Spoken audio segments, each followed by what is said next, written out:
I'm joined by Ollie Hayes, who's going to chat about his new album, The Dream. Firstly, welcome back to my channel, Ollie. How have you been? I've been very well, thank you very much. How have you been? Yeah, I've been good, thank you. Good, thanks for having me back. No problem at all. So your album's called The Dream. What does the title reveal, and if anything, about like the album's impact and themes? uh, I don't really know. I don't think it particularly reveals anything on the surface. It's actually the title of a song that didn't make it on. That I think I'll probably put something out in the future with a couple of extra bits on. But I just liked the title, and there was nothing else really in it that was like um, tying it together in my head. I know that maybe the dream means nothing to anyone else, but in my head it makes sense, if that makes sense, uh, in the context of all the other songs and kind of tying the narrative of it together. For me, anyway, that's makes sense for me. How would you describe the sound of your album to any potential new fan? Uh, I think I would describe it as musical ADHD because the whole point of it, I mean, you've kind of followed the progression of it from when it was conceived in like January, um, and the whole point of it was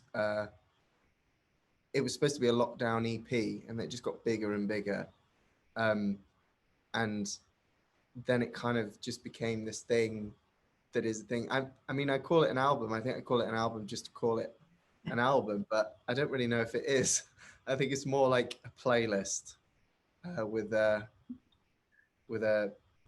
very loose narrative in my head that makes sense. But it's it's really about how lockdown made me feel a bit all over the place, and I think that that's why I chose the songs I chose, and why it sounds so all over the place. It's really a reflection of, the last 2 years essentially. So you might have kind of answered this already, but what was the inspiration behind it? The inspiration behind it was just so I did Mad Love, and then I kind of was like, whew, because I'd never done it before. I didn't realize how much effort was needed to put out an EP. So actually, what my plan was to do Mad Love, and then do a song that I did with my friend Joker called Happy Face that came out in October, and that would kind of bridge the gap between where I went to where I was going. But that ended up taking too long, and then I don't know. When everything started opening up again, I just felt different. Like Mad Love's quite dark, and Happy Face is really. So then I kind of changed to being positive, which is where I go next. So after this album, that's where I go next. More positive stuff, kind of from this time period, and this is kind of almost like a gateway between the two, I guess. Nice. So what kind of sound production wise did you have in the back of your mind prior to creating the album? Uh, I really didn't. I just kind of went with what I felt like. I was having a conversation with my friend Rob about this and track listing. I just have to feel it. So there wasn't really a sound, but I have a song called Fallen for You on it, which was the first song out. And that was actually the last to go onto it, because I just was listening to it in this order. And I was like, it needs something. And that song was what went, well, you're not making an EP anymore. You're making an album because of how long it is.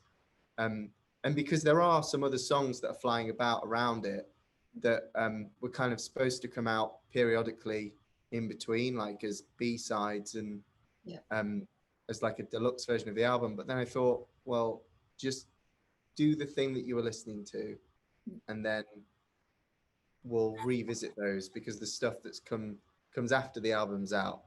We'll revisit all the other stuff around it, which is really more just because I want more songs to be able to go, I could play that one or I could play that one. That's more what it's about. I hope I've answered your question. I'm never very good at remembering what the question is when I go off on a tangent, but I hope that's the answer. Yes, I'm glad Fallen for You's made it on there because that is one of my all-time favorite songs. So I was glad when I saw it on Yeah, there. so am I. Do you know what? Like, it's so, because obviously you've heard it. Listening to it now, if it didn't have it on, I think there's like a massive hole in the piece. Like, it just really, what I think is it goes up to halfway and then kind of comes down a bit. Yeah. But if it didn't have Fallen for You, then it just go and that's it. And really, if it didn't have Fallen for You, I think I would have cut more songs. I don't think they'd all be on there. I think it would be about 5. But I don't know. It's funny how those things happen as well. And it's like when the ball gets rolling, it's like, so the song Strange on it. Yeah. It's like, okay, I want to do a song like this. It's like, didn't think it was going to go on. I was like, oh, well, that makes sense with this. And then kind of when it was like, I think it was February, March that Fallen for You was done. And I was in the studio in April. Yeah. So it really wasn't very long around to coming. And when I took that one into the studio, the guy who I make the record with called Nat, made the record with Nat, was like, oh, I love this one. It's like, yeah, do you know what? Actually, I do myself as well. Yeah, I am glad it's on the album. No, it is one of my favorite songs. Yeah. So can you describe the process of the album creation? Yeah, I can. It was really bitty and then really intense. So track 5 was done before Mad Love came out, and was completed then.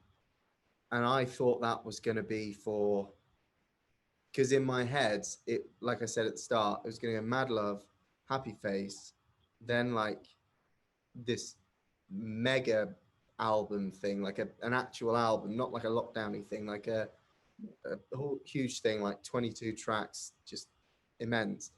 And then I kind of, that's a lot of work. And not that I didn't want to do the work, it was just not where I was at the time. Yeah.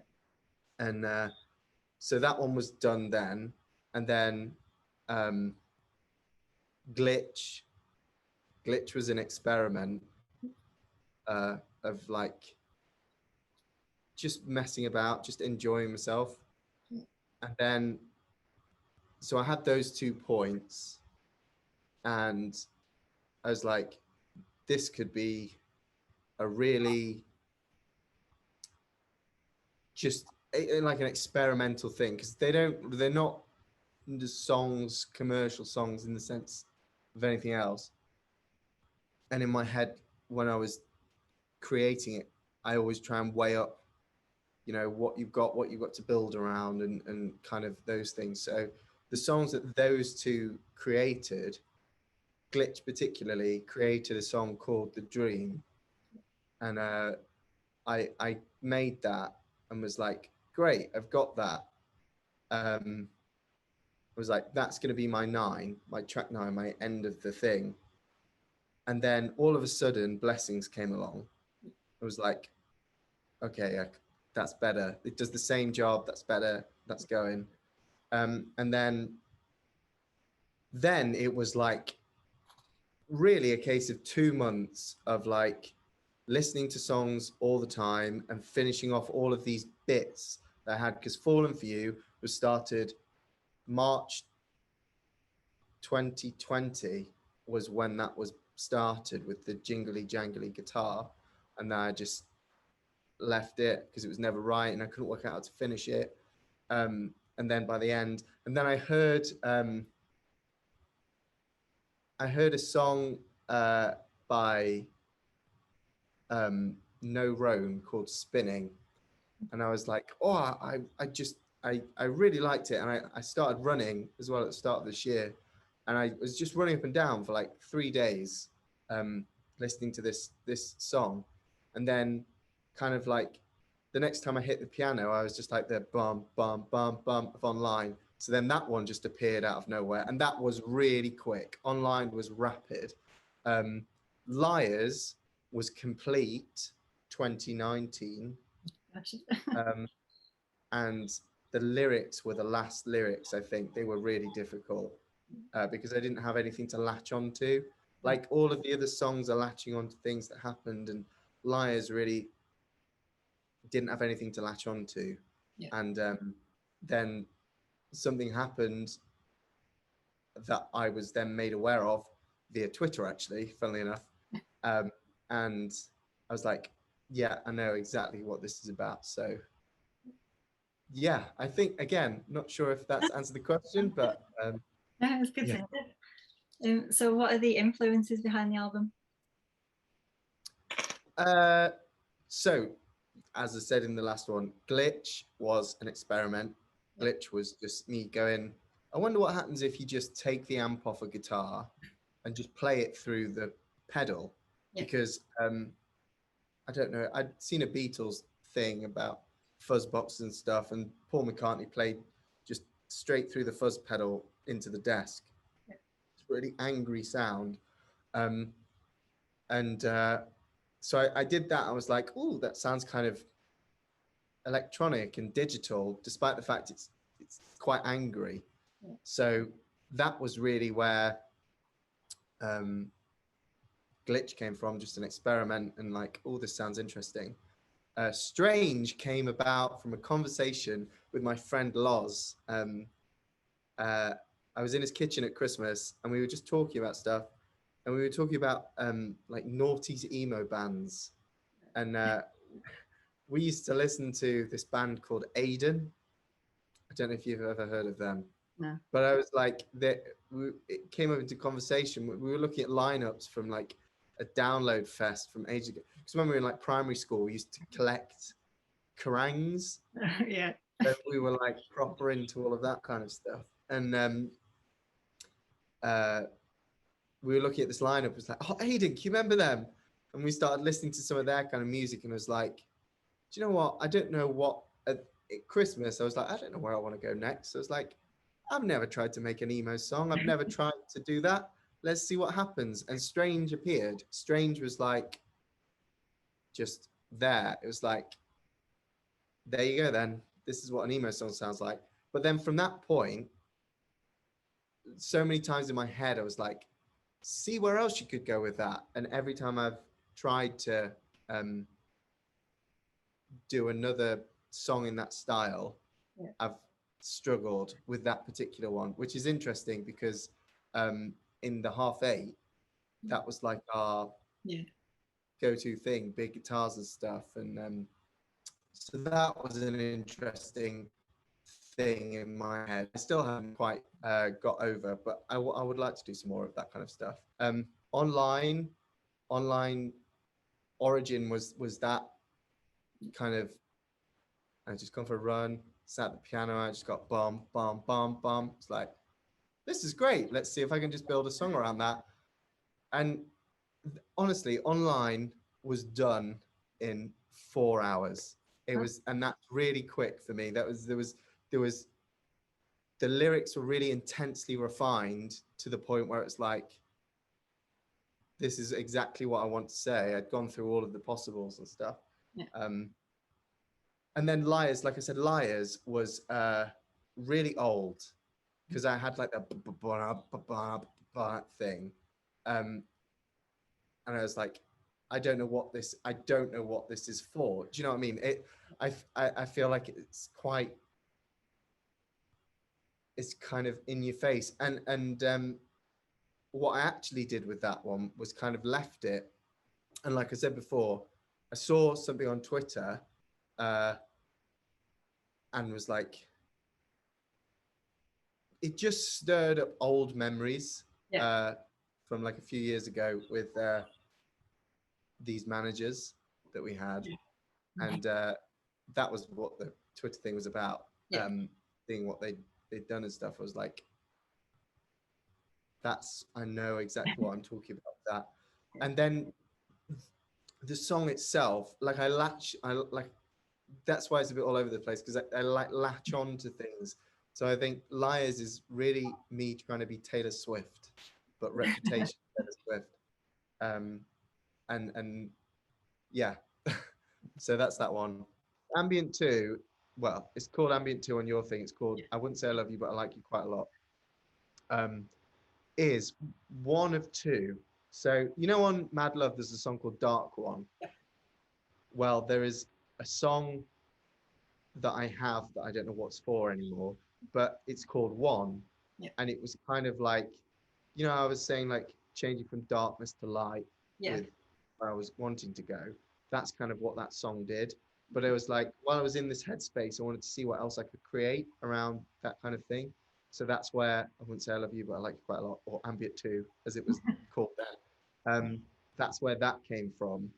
And that was really just like loops. I was like, let's see what can happen. Like the guitar, there's a sample of me in my living room playing the guitar, and I was just before the clip, I was like, Dag, you did it quiet for like 30 seconds. That's me genuinely doing the take.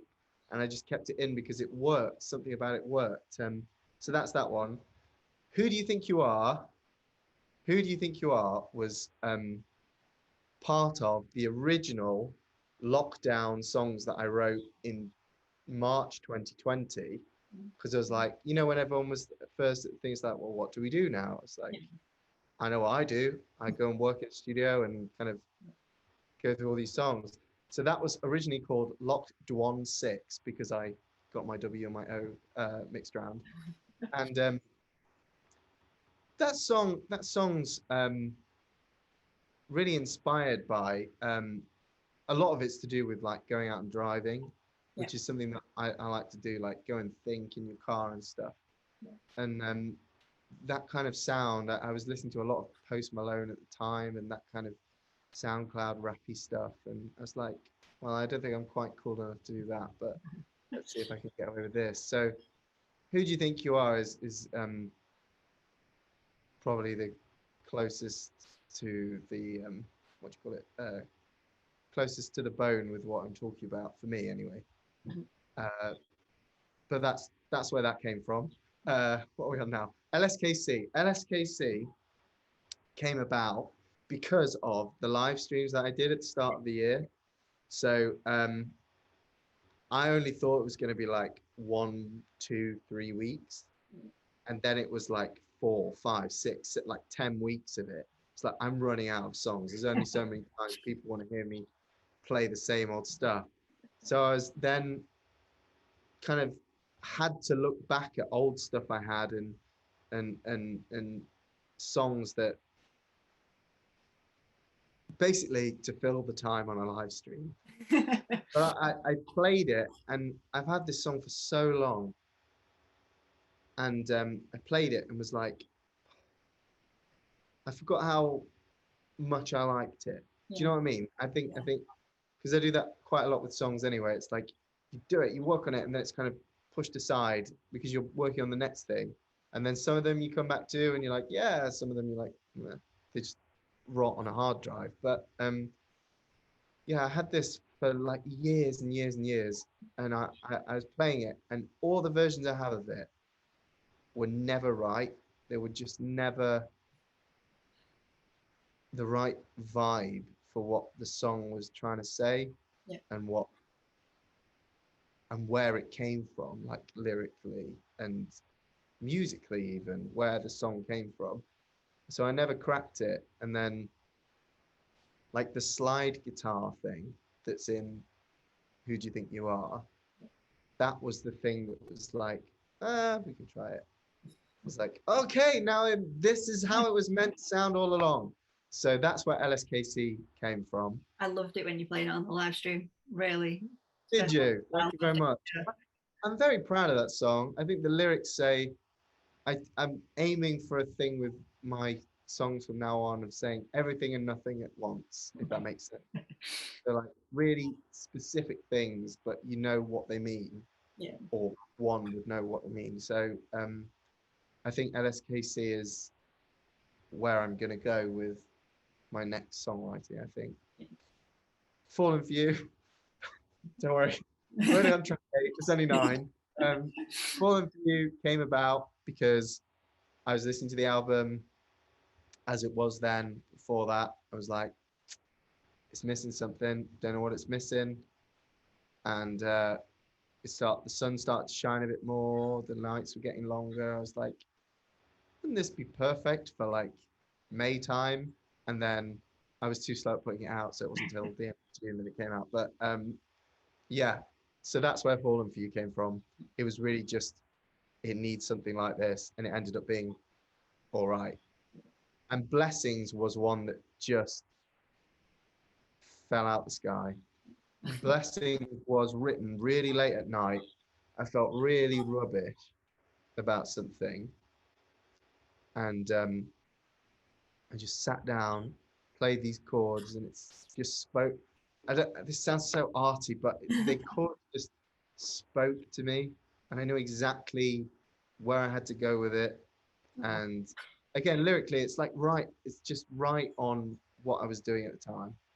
I mean, that's the stuff about sing it to the heavens and I'll be fine. Like, if I just sing, then I should be fine, because that's how I, you know, or that's what I use songs for anyway. It's like a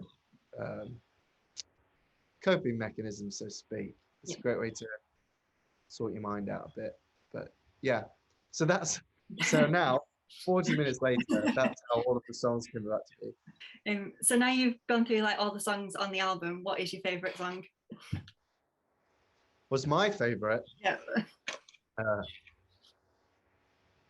Online. It's a kind of song that I was envious of other people being able to write. It was like, oh, I just can't. I don't know how to do it. Oh, it makes no sense to me in my head. And then I just did it, which was a bit like Fake in the first one as well. It's like, oh, I want to write a song like that. Oh, how do I do it? And it kind of just happened. And like I say, honestly, 4 hours is done. And that's even like detail stuff, like chopping up the vocal for the thing at the start, and like, so it was just really quick because I knew how I wanted it to sound, I knew where I wanted it to go, and yeah, it was just great.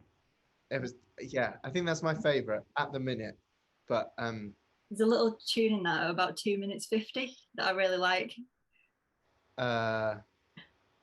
If only I knew my song by the second. But I don't know. God, sorry, I don't know what 2 minutes 50 is, but like 40 I can't describe it, but yeah. like, yeah, that's it. Yeah, yeah. That was me being stupid and then going, oh, that works, because it's again, I'm talking about the half eight a bit here, but we used to do this thing with rises into choruses. Yeah. And there was this one riser that we used once for a song that never came out. And Nat, the guy who I made the record with, was like, I asked him at the time, like, how do you make a sound like this? He was like, well, it sounds like one thing's going down and the other thing's going up. So in my head, I've always had that in my head to make a riser out of, because the first half of the riser is like a bubble down thing that goes, and then the other half of the riser is something that goes like, so when I put them together, when I put them all together, I got this kind of uppy downy, like downy downy, uppy downy uppy thing. So yeah, that's where that came from. So are there any lyrical highlights that you have, and if so, what are they? Yeah, Strange is great. Strange is a good one, because Strange is like about reinventing yourself online, which is kind of what the lockdowns came from. It's like, well, how long are we on this live stream? Sorry, yeah. How long am I going to be on this? I can't do the stuff that I know how to do. Yeah. Well, I say I know how to do, but like playing on a stage and actually with people, like I feel like I can do that. Yeah. I always feel really uncomfortable when it's technology, be that TikTok, Instagram, whatever, because it's just not something I feel quite so comfortable with. But so I was just obviously thinking about that, and then the words that came out, I was like, this is what I always try and do with a song or music, is like not try and make it sound clever for the sense of make it sound clever, but like going a bit deeper than the obvious. So the idea of strange and being strange is something that I feel all the time, but turning that into the way of like falling in love with the internet, I think is a nice little twist, which is what happens in the album. I've not spoken about this yet, but that is what the narrative is. It's like when we were suddenly pushed onto living online and digitally, and then it's kind of that's that was how I justified the up and downness of all the genres. Was we start digital and electronic, and then on track 5 we go into like it's the first acoustic sounding instrument that's on any of the tracks, and then from there we kind of go out into the real world and the other stuff, and that's how I made it the Lockdown album in my head. Whether other people think that or not, we'll have to wait and see. But yeah, that's kind of the journey of it. And what song are you looking forward to people hearing the most?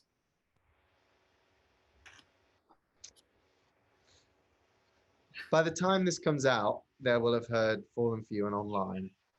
So I think Strange, because I just, of my catalogue up to this point, the closest thing is Fake. And that's kind of a bit more boppy. Or at least it is to me. I never know. I speak about these things like, oh yeah, everyone agrees, but other people like not boppy at all. It's kind of, so I think Strange will be the one that would be like, people will like it, or they will be go, stick to the acoustic guitar, mate. You know? So yeah.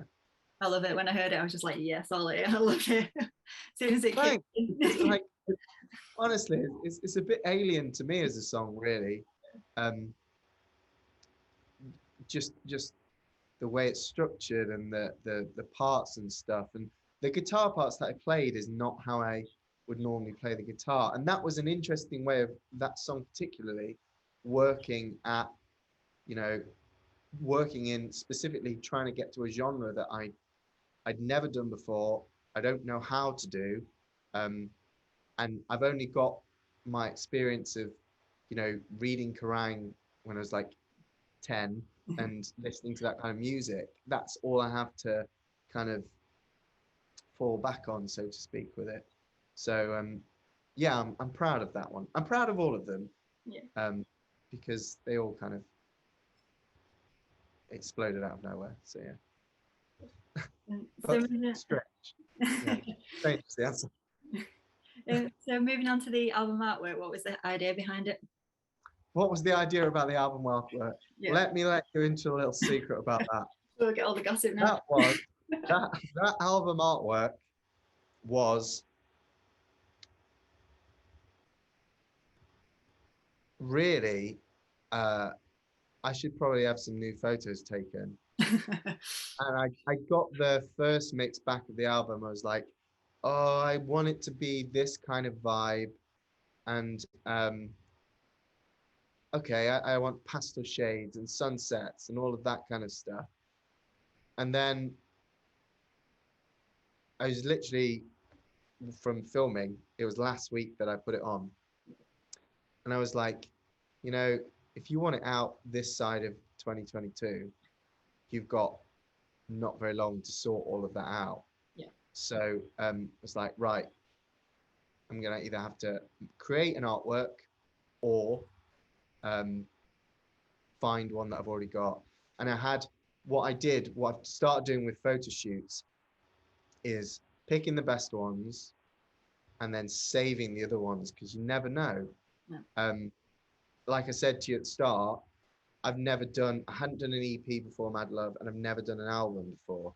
So I'm learning.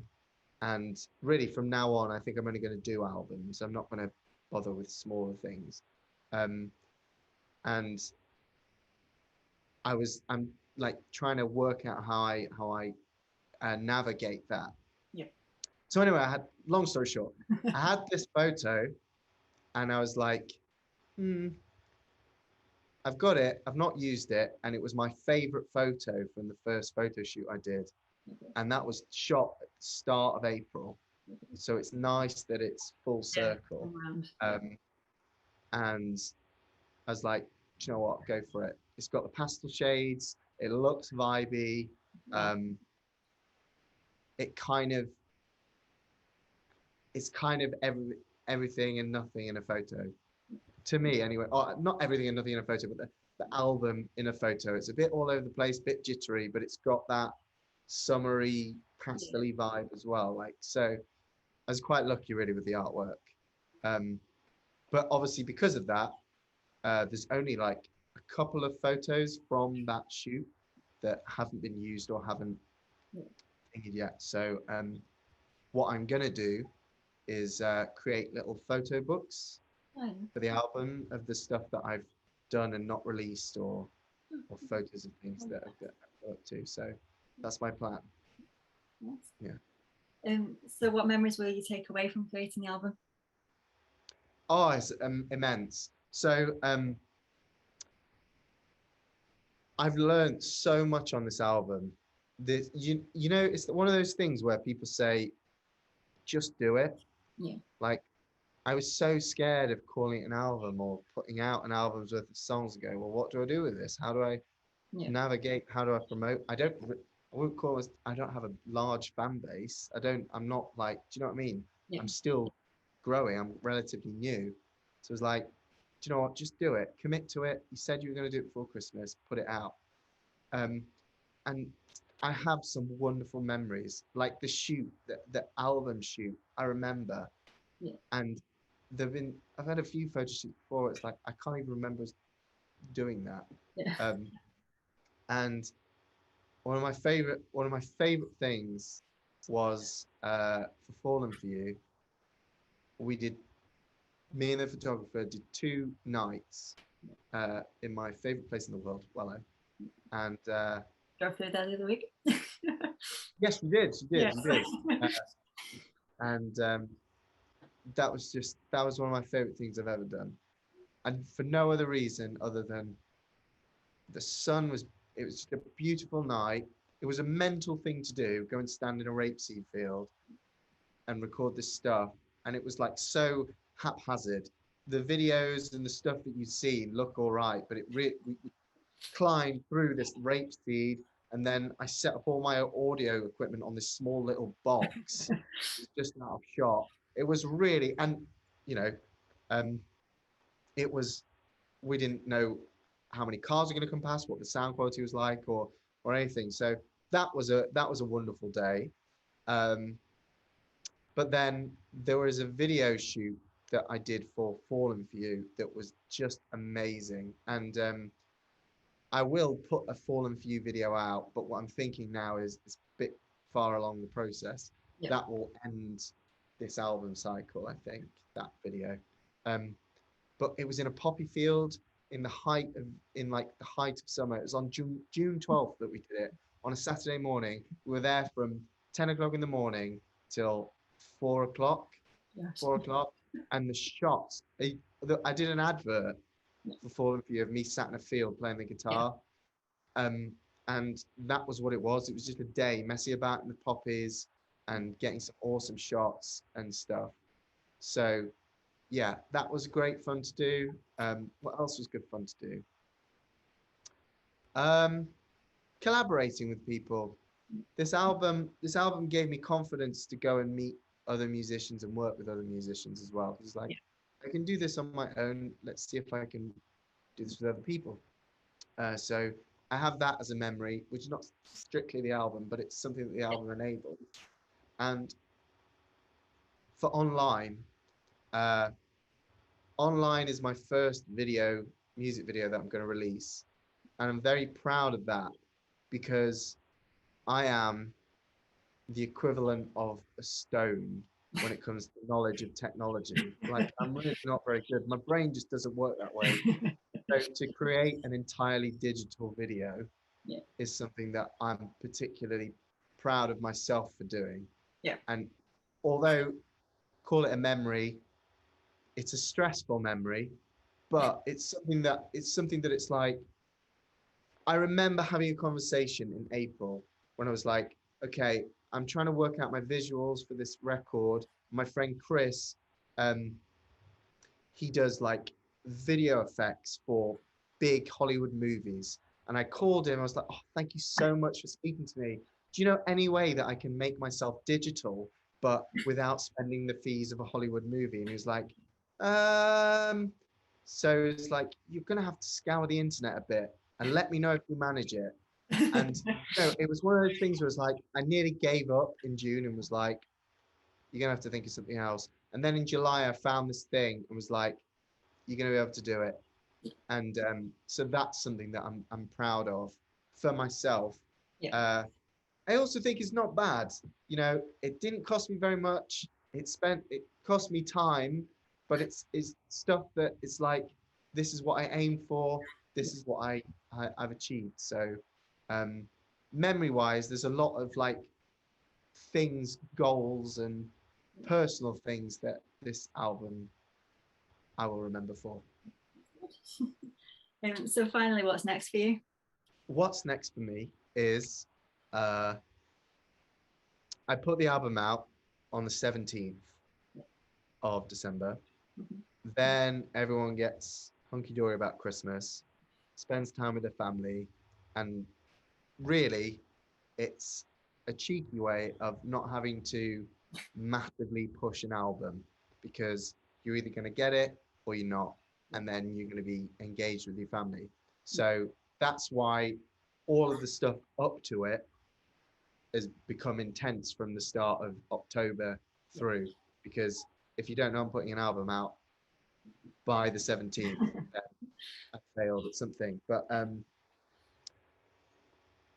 putting that out, and then I'm telling you all of my like actual plans, but it's another bite the bullet thing. But I want to put on a show of my own to headline. So I was looking at May 2022. I don't know how many people would come. I don't know if people will like the music, but I figured, I've got Mad Love and an album, and I've got songs ready for the next album thing. So just do it. Just do it. And then what's the worst that can happen? If I'm playing to like 10 people, they're the 10 people that matter. Do you know what I mean? So, well, thank you very much. I hope so. Because of that, like I said, there's a lot of extra stuff around the dream. And because it's all over the place, I don't know how much I can get away with being all over the place afterwards. But I was thinking that it comes out on the 17th, and the last single before that will be online. It was going to be Blessings just before, but I thought it's going to be a bit full on. I'm not going to have time to promote the album enough. So then Blessings, I'm looking at January. And then potentially, and then Strange in March, start of March. And then in March, halfway through, I might do a deluxe version. So that will have Happy Face on it. I'm trying to work out if I can viably do vinyls for this album. I'm gonna get one for myself, but it's the bulk order that's a pain. So if there's a vinyl, then there's an extra track on the vinyl, and that will be a vinyl exclusive version. And then so on the deluxe there will be all of the B-sides that I didn't put out as B-sides because they just weren't ready at the time. And then hopefully all of the acoustic versions of the songs, because everyone seems to like my acoustic versions of my songs. So it'll be a pretty dense thing. but again, I'm not going to push that one too much. But then that means April/May is new music. It's something new, because everything else is wrapped up by then, I think. But the thing is, again, I talk things that I feel like I'm being very open. I'm maybe giving away too much, but I say one thing and can change my mind 1,000 times. But one thing that doing this album has shown me is I think that I need to condense my time period of a record out, and kind of, I want to do albums, and I don't think it's practical to do albums. So what I'm going to do, I think, is just put one song out, release an album, put another song off it out, and then go to the next one. Because obviously one of the next things you've heard, Blessings, what I tried to do with Mad Love was give you a journey from beginning to end, but then give you clues to where I went next. So Mad Love, when you listen to Heartbreakaway into Fallen for You, they make sense together. And then when you listen to Blessings, there's like the echoes from the past, and then also the future, and there's like a sample of the Easy Life Choir in there. So that is the next set of things, the Easy Life songs. I've just got to fiddle them and tweak them. But yeah, I've given you loads there. Probably shouldn't have, but that's what I'm aiming for, whether I get there or not. But I'm going to try and tour more or play more gigs, because just because I've not done it. I've not really played to anyone Ollie Hayes stuff, and now we're on, like, after this it's going to be like 15, 16 songs. 17, Happy Face. So it's quite a lot that, I could play for an hour. Probably shouldn't, but I could play for an hour. So I think that's my next thing to go do, try and spread the word, so to speak. Now looking forward to it. Amazing. So a massive thank you for joining me on my channel, Ollie, and a huge congratulations on the release of your album. If anyone would like to check it out, I'll leave all the links in the description below. Thanks very much. Thank you so much for having me. It's a pleasure as always, and I hope everyone enjoys the dream. And if you don't, well, I guess that's alright. 'Cause I just need you here with me.